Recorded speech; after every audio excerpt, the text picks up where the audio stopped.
Brain fog and fatigue are often brushed off as just stress, but stress changes inflammatory signaling in the nervous system. Hi, I'm Dr. Heather from Wellspring Chiropractic Lifestyle Center. Chronic sympathetic activation increases neuroinflammation. That inflammation affects mood, focus, energy, and resilience.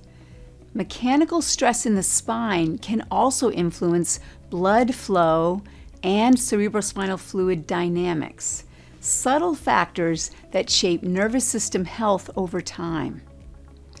Here's the important distinction. Inflammation does not decrease because you push harder. It decreases when the body feels safe enough to repair. Living here in Vermont, we see this rhythm everywhere. Fields rest after harvest, forests slow in winter, repair follows stillness.